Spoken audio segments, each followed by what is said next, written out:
1968. Industrial societies throughout the world are in ferment following 2 decades of growth and prosperity. As in the early 19th century, unrest begins in urban centers of culture: Berkeley, New York, Tokyo, Rome, Milan, Berlin, Prague. The ferment originates among the marginal, among those considered to be wards and dependents of society. France, the mother country of revolution, seems immune. The regime of Charles de Gaulle is completing its 10th year in power. 10 years of economic expansion, of political stability, of dramatic decolonization, of increasing international prestige. The visible opposition in France is divided, institutionalized, and easily manageable. De Gaulle is at the pinnacle of his power. But, as in 1848, a new source of discontent appears outside the old social structure. De Gaulle wants more than stagnant stabilization. Anxious to modernize France, he sharply expands university facilities without altering its authoritarian structure.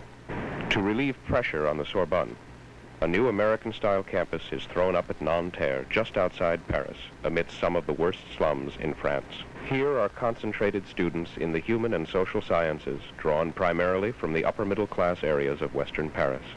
While the government televises long programs on student unrest in Berlin and New York to contrast external disorder with internal tranquility, the students are making other comparisons.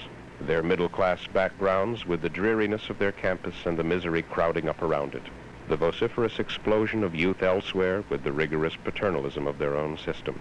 They compare their sense of maturity and numbers with their powerlessness in a Napoleonic university hierarchy. Their study of man and society with the prospective futility of being unable to affect their social environment. A majority begin to desire a radical change in the university. A minority begin to agitate for a radical change in society. The 2 goals are finally fused by a common foe, the authoritarian Gaullist regime. By late April, a few student agitators at Nanterre are successfully combining the revolutionary example of international protest with mundane local sources of discontent to build a mass following. On May 2nd, the rector of Nanterre decides to end the disorder by closing the campus. The next day, students move to the Sorbonne to recruit support for their demands that Nanterre be reopened. The police are called in, arrest some students, and occupy the Sorbonne for the first time in its history. Angry students spontaneously take to the streets. The evening of May 3rd sees the first direct clashes with the police. The protest now begins to orchestrate its acts with symbols and tactics distilled from French revolutionary tradition.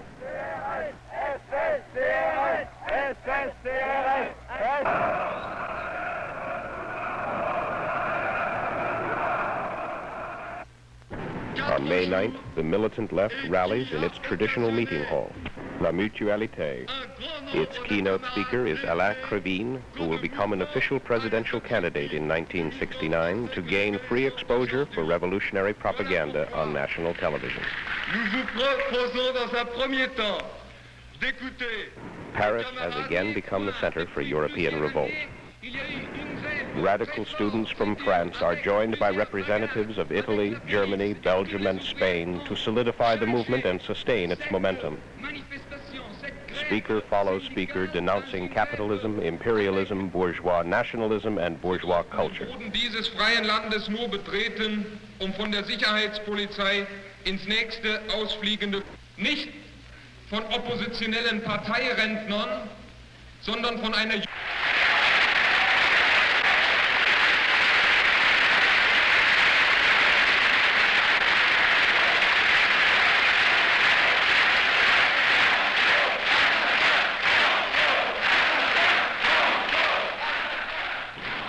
Anti-fascist slogans burst enthusiastically from those for whom even the Algerian nightmare is a faded childhood memory. La violence n'est nullement un privilège de celle-ci. Elle n'est en fait que la forme courante qu'adopte la dictature des classes bourgeoises, et plus précisément celle de l'oligarchie monopoliste, lorsqu'un mouvement populaire vient remettre en cause son pouvoir. La structure autoritaire de l'université est contre la bourgeoisie. Vive le socialisme!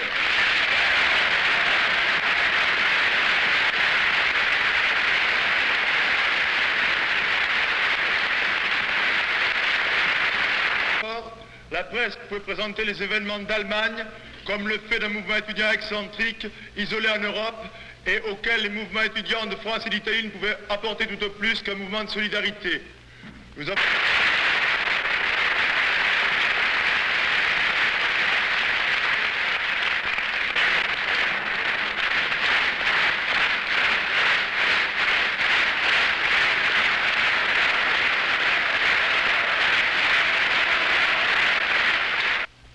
Il y a encore un refus violent et total de la société capitaliste développée et de sa civilisation et de toute la merde qui représente pour l'homme moderne, de tout ça qui représente sur le plan de l'aliénation, de la fausse conscience, etc.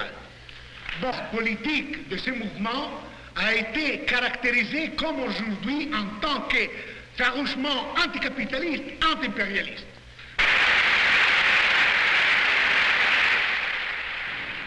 The final speaker is Dany Cohn-Bendit, the organizational genius of the revolt at Nanterre. Je ne discute pas ou avec des maoïstes, ou avec des trotskistes, ou avec un tel, ou avec des anarchistes. S'ils veulent faire partie... He sounds the tactical theme for the months to come. Trotskyists, Maoists, anarchists, situationists unite against the authorities for the sake of the movement.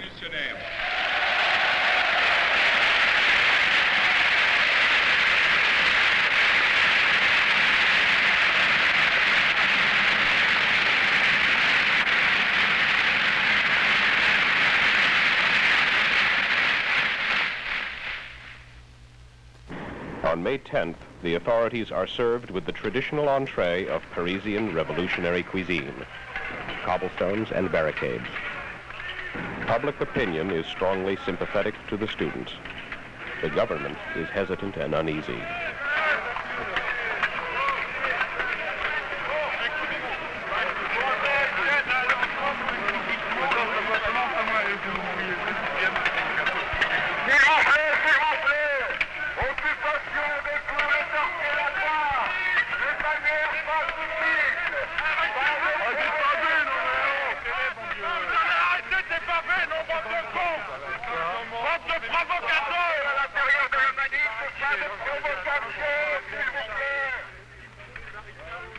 The police wait long hours before receiving orders to clear the streets. The lack of clear direction lowers morale and, along with grievances of their own, makes police reliability more questionable.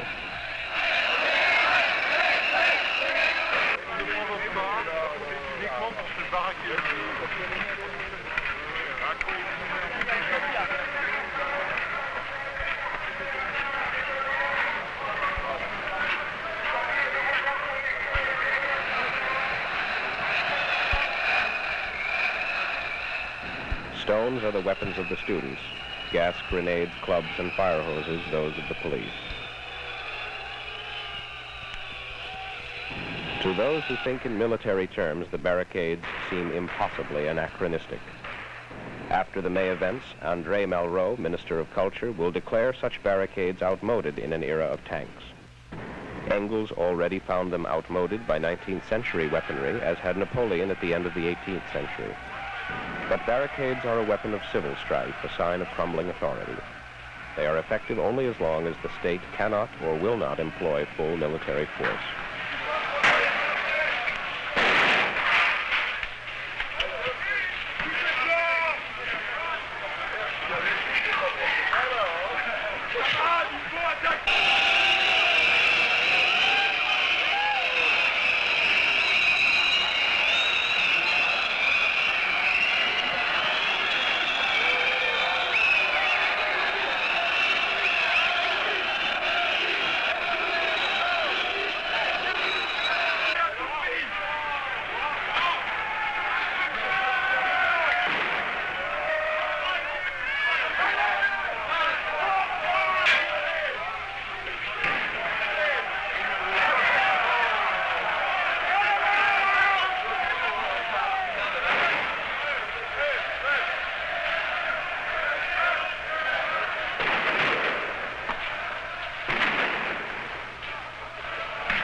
On-the-scene radio coverage of the night's events unintentionally coordinates student action.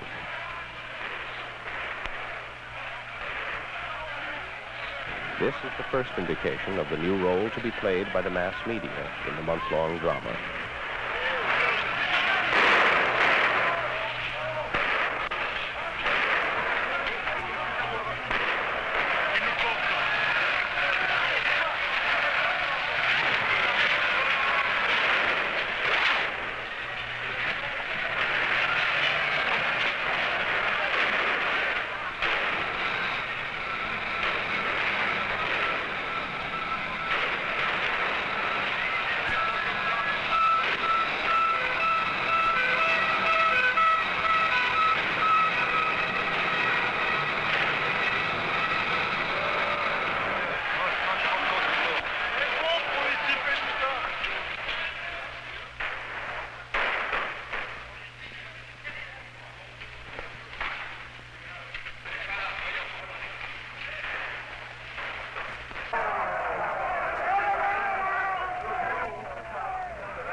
Neither side escalates its weaponry, but even without lethal instruments, the toll sends a shockwave through France.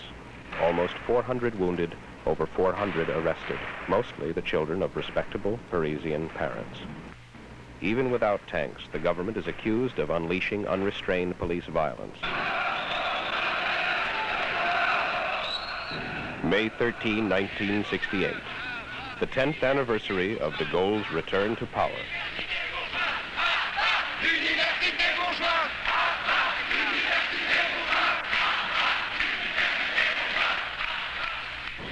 Hundreds of thousands of workers join the students in an act of public defiance.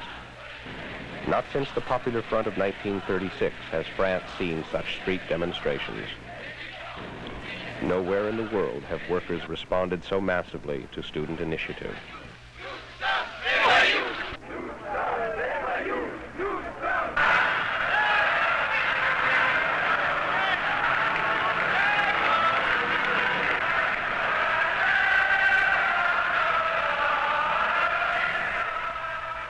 The demonstration expresses contempt or indifference toward the Gaullist regime, contempt for its paternalism, contempt for its agents, indifference to its cherished icons, indifference even to the symbols of the nation created by the revolutionary and Napoleonic eras.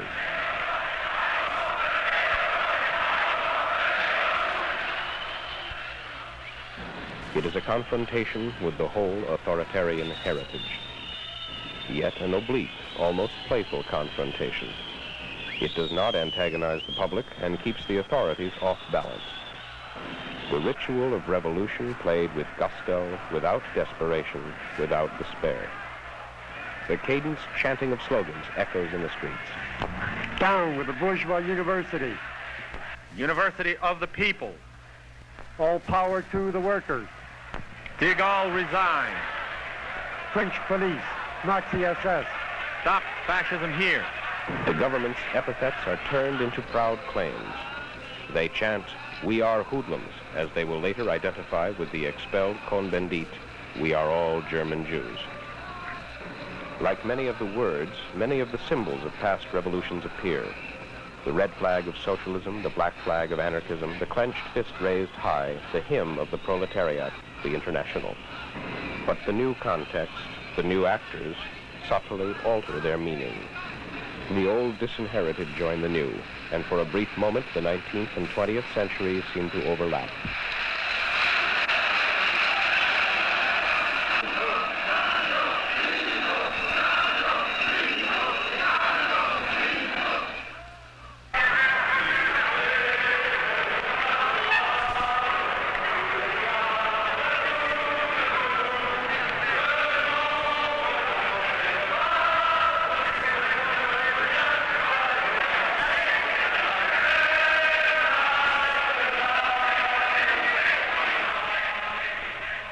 At the Sorbonne, the collapse of traditional authority is total. The police are withdrawn from the Latin Quarter, and the students take charge both of the university and of the surrounding streets.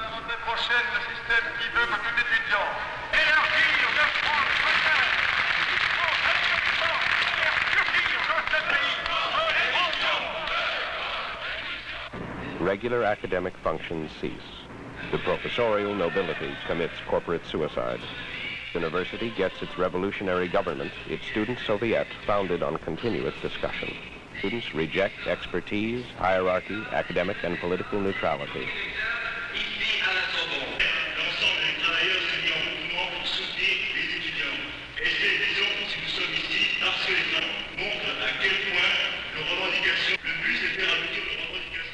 The lecture halls and courtyards are filled with endless discussion. Seriousness is combined with freedom from tension.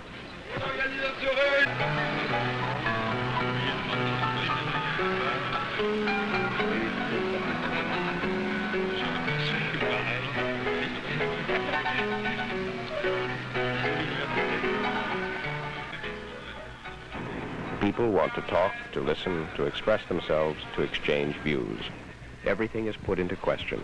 The role of the student in the university, the role of the university in society are re-examined as action committees spring up in every institution of higher education. Traditional institutions appear to collapse of their own weight into popular democracies. The students appear to be launching a new civilization. Pour une organisation révolutionnaire de la jeunesse,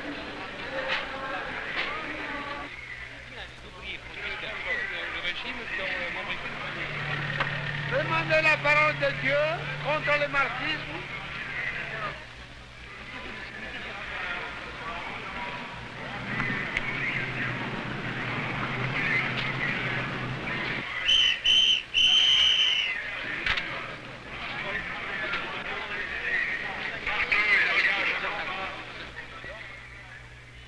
From the university, the confrontation spreads outward to other areas of French society. This is still a movement of the intelligentsia. The cultural and professional centers are the first to be affected.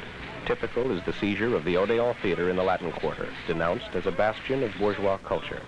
Pour l'investissement de l'Odéon, je vous demande de lever le bras, mais dans le silence, s'il vous plaît, dans le silence. The sequence of student action is repeated. The ritual war council of consensus and reinforcement, the march to the Latin Quarter before the cameras, the occupation of the buildings, the happy, self-contented confusion of the mass meeting.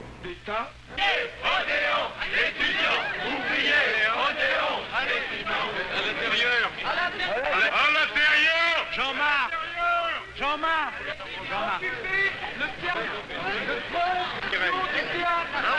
police. Les bourgeois surtout. Les bourgeois de France. Plusieurs points. D'abord, si on demande encore une fois de ne pas fumer, c'est parce qu'il y va de votre vie. Vous comprenez bien? Bon, c'est clair. Vous pourrez plus gueuler quand vous êtes dans un incendie. Oui, mais sur...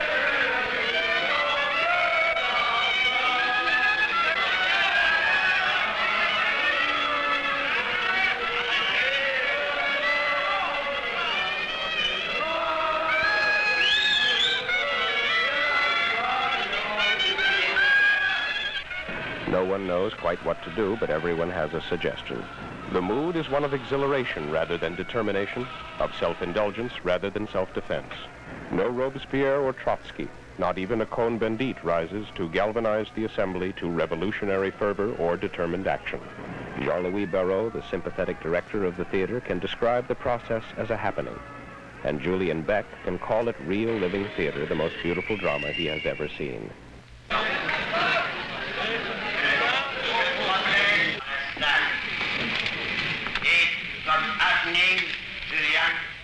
Discussion centers around the ideals of participation and self-expression. An increased share in decision-making and guarantees for expression become both the means and ends of the revolution. The occupation of the Odéon is the first step beyond the university, but others are to follow. The national organizations of authors, filmmakers, musicians, of lawyers and doctors, all condemned as bastions of privilege, defenders of seniority, and fossilized bureaucratic structures. The discontent will reach even the nerve centers of modern society, the press, radio, and TV. By mid-May, it is clear that the Gaullist regime can be successfully defied. The workers joined the students in the streets on May 13. Now, to the dismay of union leadership, wildcat occupations of factories, businesses, even government offices spread throughout France. A modern industrial state grinds unbelievably to a halt. Not a token one-day strike as in the past, but an open-ended paralysis. Again, the political demands of a minority of workers, usually younger ones, and the more broadly held economic demands of unions provide the stated goals for the strike. Demands for worker control and the 40-hour week, for participation and higher wages, appear side by side.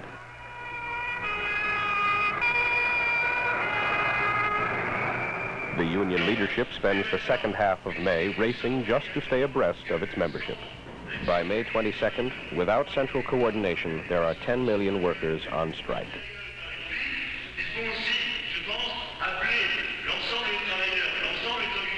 De Gaulle's acute sense of political timing seems to abandon him. His call on May 24th for a plebiscite, as in 1958 and 1961, for a choice between himself and chaos, is greeted with derision and dismay.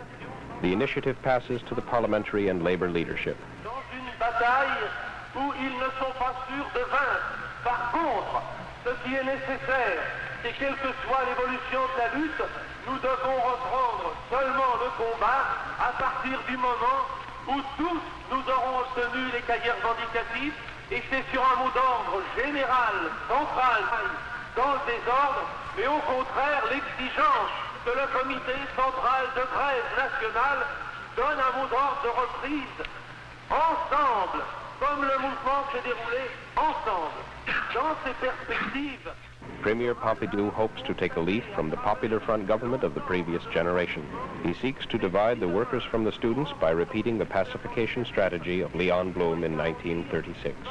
On May 27th, the workers are accorded large economic gains. The union leadership is satisfied. But the rank and file reject the offer and hoot down the leaders. Now de Gaulle's strongman strategy has failed. Pompidou's economic strategy has failed. The social confrontation has now become a full-scale political crisis.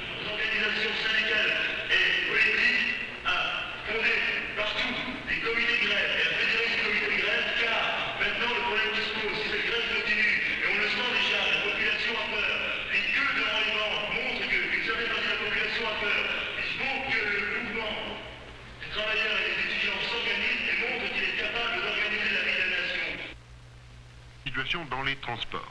Eh bien, la paralysie est presque totale. Dépôt par dépôt, le mouvement de grève s'est étendu à l'ensemble du territoire pour la SNCF. The syndicalist myth of the general strike suddenly becomes a reality. The transportation system ceases to function. Roads and streets become choked with cars out of gas. The sidewalks become choked with garbage. Fears of money and food shortages begin to haunt the urban housewife. The government media, hitherto underplaying the crisis, is forced to reveal its full severity. Et sont occupés, celui de Charlesbourg-la-Garenne qui dessert 13 lignes et celui d'Ivry et de Limoges sont occupés. À Limoges, également occupé l'usine du Teil circule. Dans le nord sont occupés la fonderie Stein à Roubaix. Les ressorts du nord alloués la grande paroisse à Vaziers et Ternit à Provy sur 20. Grève sans occupation à la franco-belge de Rennes et aux ateliers du nord à Blanc-Misseron. Débrayage également ce matin à Valourec-en-Zin. À Chauny, le personnel de l'usine Thomson occupe l'usine. Il a enfermé le directeur. If the symbols are echoes from former revolutions, the style of expression is new, and the content of the expression is imaginative. Every wall becomes a writing surface, covered with slogans, questions, statements, humor. Posters created by the art students bedeck the streets of Paris. It is the one industry that will flourish during the next few weeks.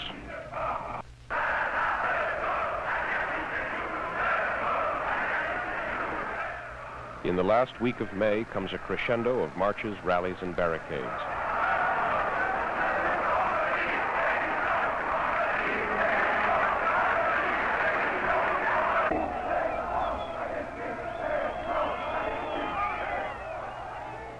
On May 22nd, hundreds of thousands again take to the streets. Half holiday, half revolution, the dissatisfied citizens refuse to recognize the legitimacy of representative authority. The demonstrators reject traditional political processes as a farce, chanting, "Voting is whoring, election is prostitution." The Chamber of Deputies is dubbed the Chamber of Sellouts.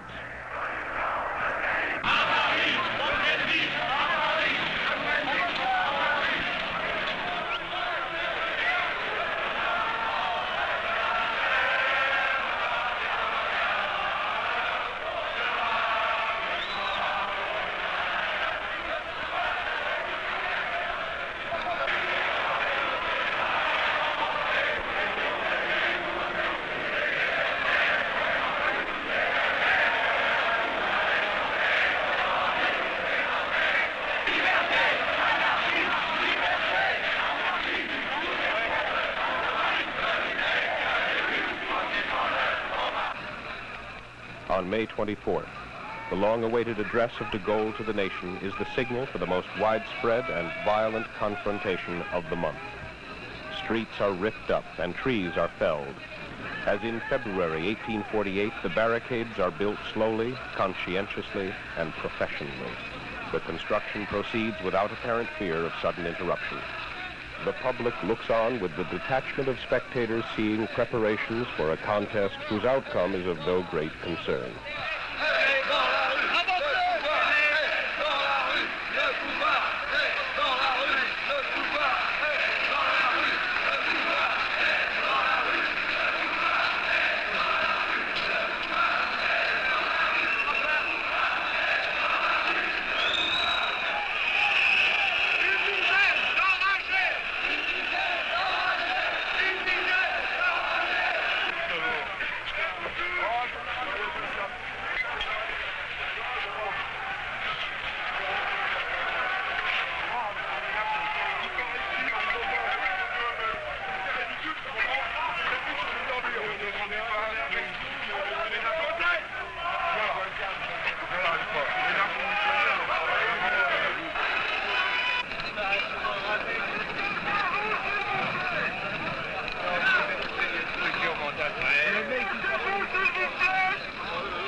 Student groups roam further afield and more destructively, stretching and scattering the forces of order.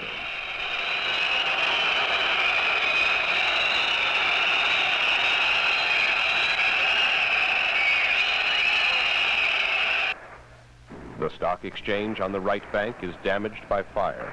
A police station in the Latin Quarter is burned.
On May 27th, defying a governmental ban on all demonstrations and bypassing communist leadership, over 35,000 workers and students gather at the Charlotte Stadium outside Paris.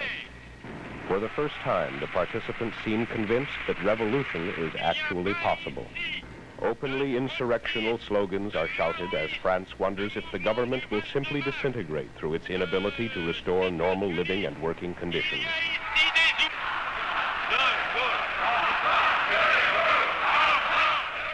May 29th. The demonstrators marching relaxed and expectant through the working-class districts of Paris obviously taste victory. De Gaulle is rumored to have withdrawn to his country estate as he did in 1947 when he abruptly quit the government. In reality, he is in Baden-Baden to check on the loyalty of the French army and to lay contingency plans for the military occupation of Paris.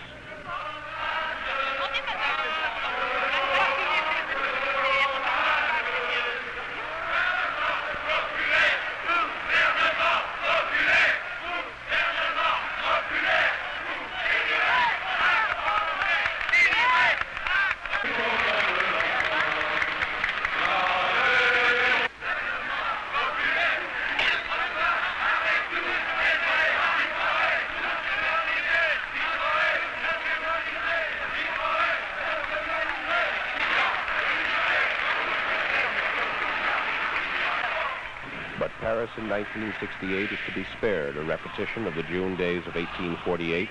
The ritual of confrontation is to be answered by the ritual of counter-confrontation. On May 30th, de Gaulle again addresses the nation, this time by radio. No longer can the tired face of an old man be seen, only a voice, calling to France as it did on June 18th, 1940. De Gaulle is no longer the strong man calling for a plebiscite, but the Democrat calling for elections. Carefully planned, spontaneous demonstrations fill the streets of Paris with flags and venerators of the national glories of France.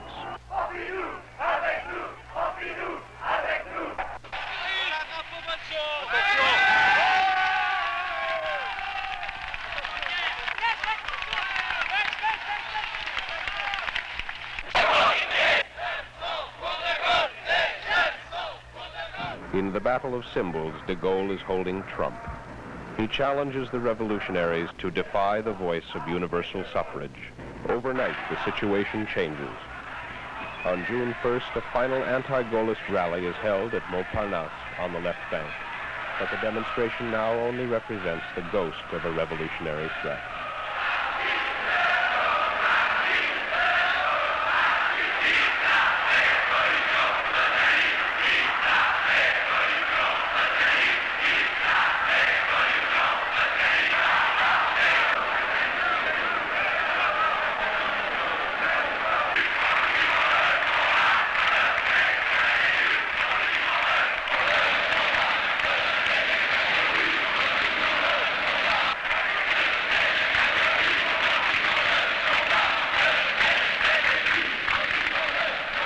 Que les militants, ils ont d'autres perspectives peut-être dans l'immédiat.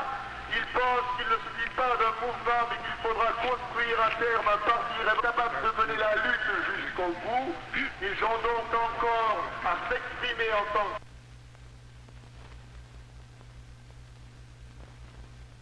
que... The traditional parties, frightened by the new left, accept the traditional electoral game. The union leadership reasserts its control. The government begins cleaning up the streets and the destruction to remove physical memories of the month-long confrontation. Point by point, the police reoccupy the sites seized by the students and workers.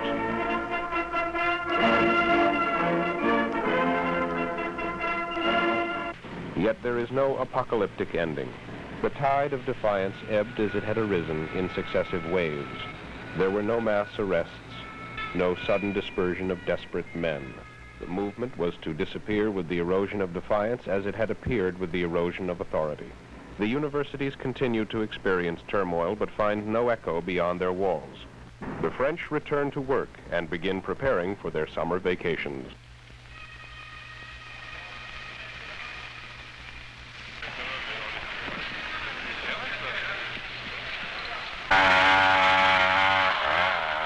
The incipient revolution collapsed. Or was it an exercise in political education, as the student leaders insisted, or merely psychodrama? In retrospect, the parameters of the confrontation are clear, but its effects are less obvious. The explosion was of words and symbols, not dynamite and gunshots. What destruction occurred was of property, not life. The original aim was to transform social relations, not to replace the government elite.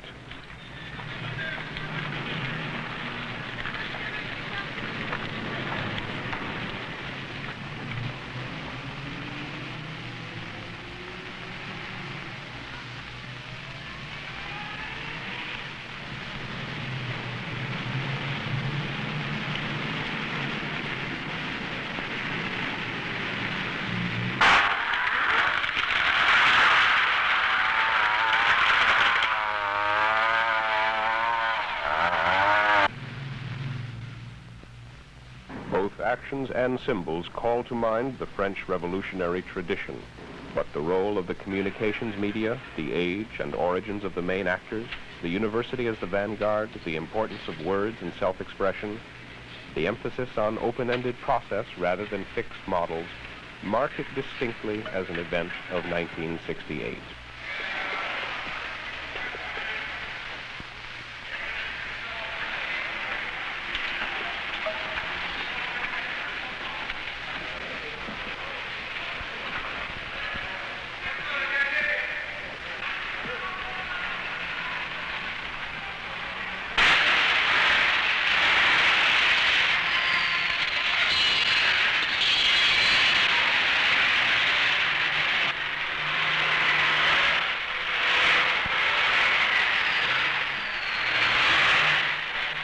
In the elections of June 1968, the Gaullist Party won the greatest victory ever won by a single party in French history. Less than a year later, in April 1969, de Gaulle's constitutional referendum was defeated. De Gaulle resigned, and Pompidou was elected second president of the Fifth Republic.